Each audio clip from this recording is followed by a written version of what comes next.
दोपहर का समय था। राजा अकबर अपने दरबार में बैठे कुछ सोच रहे थे। अचानक उन्हें बीरबल की कही हुई एक बात याद आई।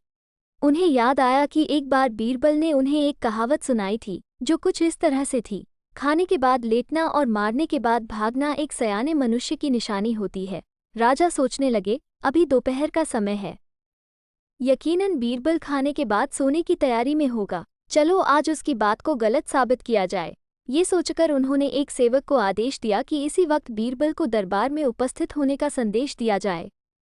बीरबल अभी खाना खाकर बैठे ही थे कि सेवक राजा का आदेश लेकर बीरबल के पास पहुंचा। बीरबल आदेश के पीछे छिपे राजा की मंशा भली भांति समझ गए। उन्होंने सेवक से कहा, तुम थोड़ी देर रुको, मैं कपड़े बदलकर तुम्हारे साथ ही चलता हूँ। अंदर जाकर बीरबल ने अपने लिए एक तंग पजामा चुना। पजामा तंग था तो उसे पहनने के लिए उन्हें बिस्तर पर लेटना पड़ा। पजामे को पहनने का बहाना कर वे थोड़ी देर बिस्तर पर ही लेटे रहे और फिर सेवक के साथ दरबार की ओर चल दिए। दरबार में राजा बीरबल की ही राह देख रहे थे। उनके वहां पहुंचते ही राजा ने पूछा, क्यों बीरबल, आज खाने के बाद लेटे थे या नहीं? बीरबल ने जवाब दिया, जी महाराज, जरूर लेटा था। ये सुनकर राजा को बहुत गुस्सा आया। उन्होंने बीरबल से पूछा, इसका मतलब ये है कि तुमने मेरे आदेश का असम्मान किया? तुम उसी समय मेरे सामने क्यों उपस्थित नहीं हुए? इसके लिए मैं तुम्हें सजा देता हूँ।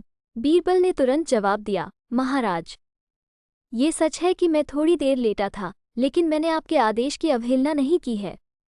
आपको मुझ पर यकीन न हो तो आप सेवक से इस बारे में पूछ सकते हैं। हाँ, ये अलग बात है कि मुझे इस तंग पजामे को पहनने के लिए बिस्तर पर लेटना पड़ा था।